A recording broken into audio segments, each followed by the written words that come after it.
ሰላም አለይኩም ወራህመቱላሂ ወበረካቱ። እህቶቼ ወንድሞቼ በጣም ነው የማመሰግነው። አላህ ጀዛውን ይክፈላችሁ። እኔ ምንም ማለት አልችልም። ያው እንደምታውቁት በጣም ታምሜ ነበረ። አልሐምዱሊላህ ዛሬ እህቴ ከጎኔ በመኖሯ ለዚህ ደረጃ በቅቻለሁ እና አልሐምዱሊላህ ያ ረብ ለአላህ ምስጋና ይገባው። እናንተም ከጎኔ ቆማችኋል። ዛሬ እዚህ ሰውዬ ላይ ባይጥለኝ እና እህቴ አታገኘኝም ነበረ።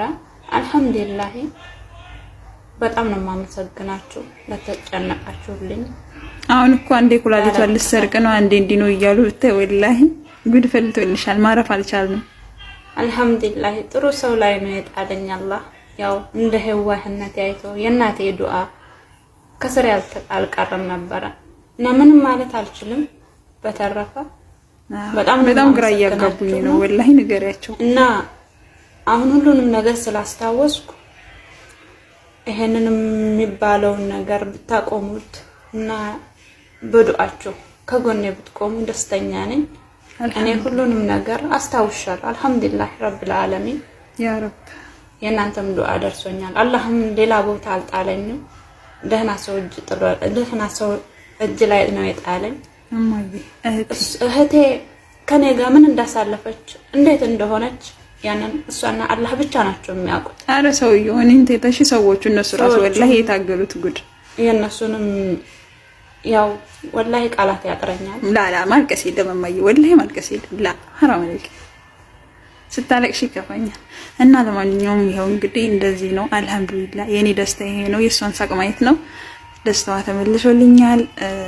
እባካችሁ የቻላችሁትን ነገር ደግሞ ብዙ ነገር ውስጥ እንዳለ መለምናችሁ አንድ ነገር እህቴ ሳታቅ በዛም ሰዓት ደንግጣ ስለነበረ እኔም ብሆን የማረገው ነገር ነው እና እንደኛ ያንን የተለቀቀውን ቪዲዮም ፎቶም ስለሆነ እኔ አንደኛ ንቃብ ለባሽ ነኝ።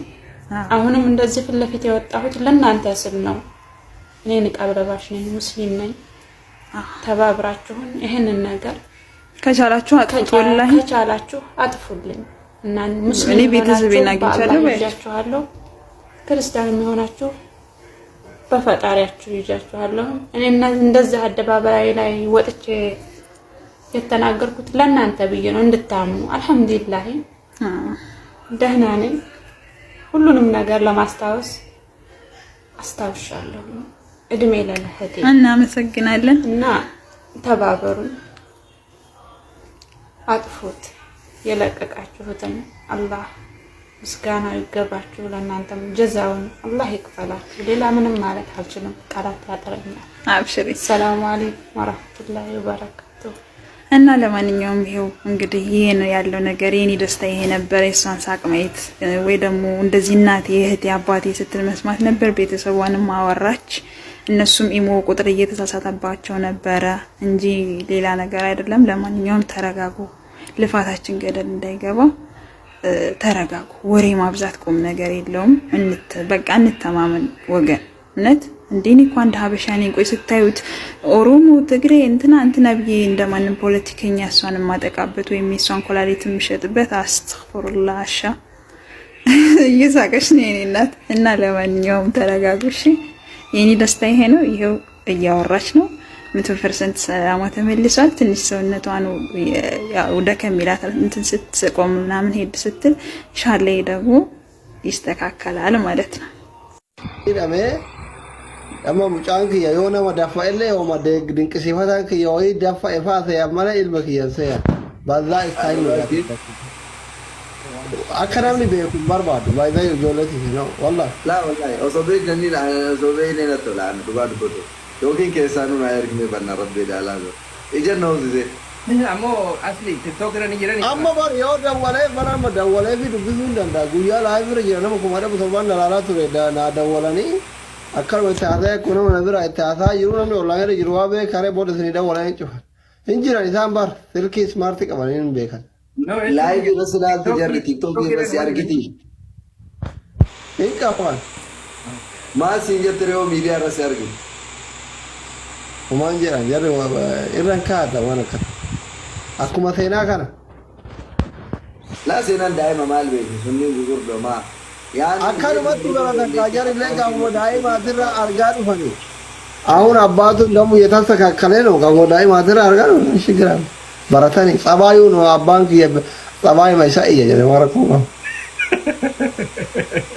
አባጋ ኢፋጀ ዲያ ጌዛ ከሞጋሸ ዲያ ጌዛ ሰው ሙጫው ይቀብደዴ ነው እና ፍዲያ ነው ዩነቱ ዳም ናስ ቀናት ያቲ ዳይሙ ጉርዶ ቀባበቱ አምበር ያ ፍሬንድ ቢዲ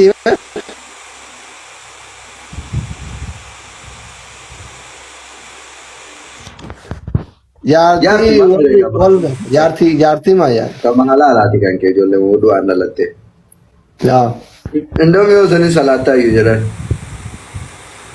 jaartii kun waan inni maazarii guddise ijoollee anaaf jarri obboleewwan malee akka abbaa fi ilma ifaajee walitti hin qabu maazarii bakka jesti ana akkuma obboleessan nalaalan bar naallu lani bar nuti obboleewwan malee abbaa fi ilma miti ifaajee maanti yaa jiraattu malee anaaf maazarii guddifate mucaaf mucattiidha mucaaf mucattii lamaanuu maazarii guddifate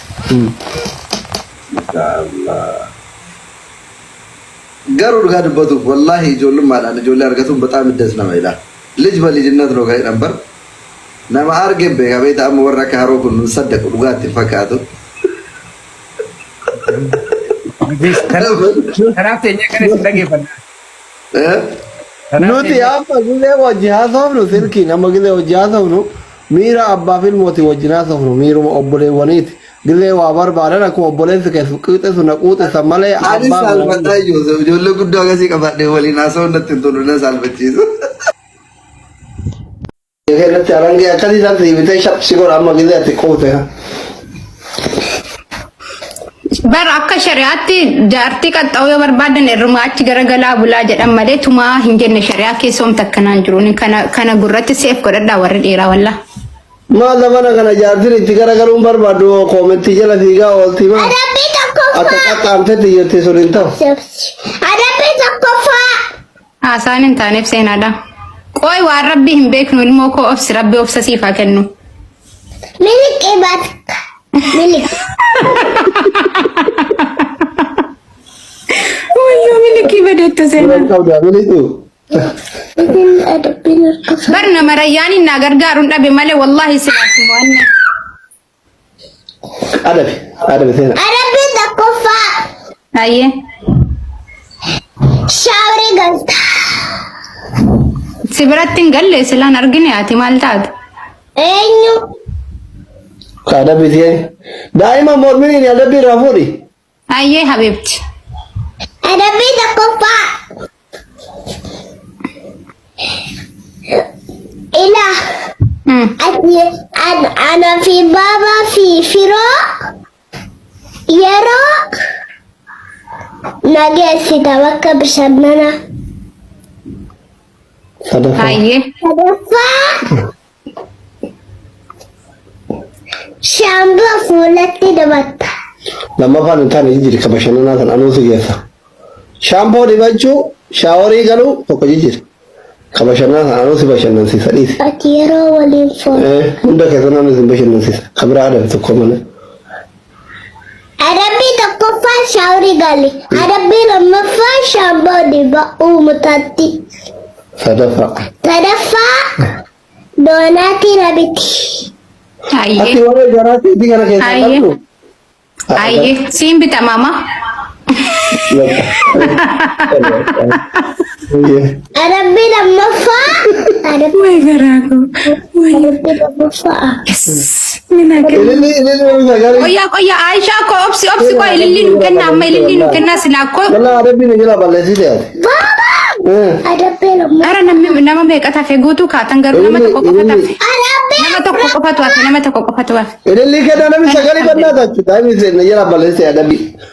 Bakka daa'ima guddisaa jira ililli kenna kan isaan isinitti hima. Uummanni guyyaa Shagirri tomul fadhu sadiin amma jalaa nu fageessa. Adabbii tokkoffaa. Kottu asitti natti. Amiin Kamaal galatoomul fadhu. Keefuudhu jedhani. Adabbii tokkoffaa. Siin bitan jedhee bar doonaatiin sii bitaan. سدين أم والغرغارة أم والغرغارة سدين دمت دقيقة تريبل سكين دين دمت وين رياني نمي برا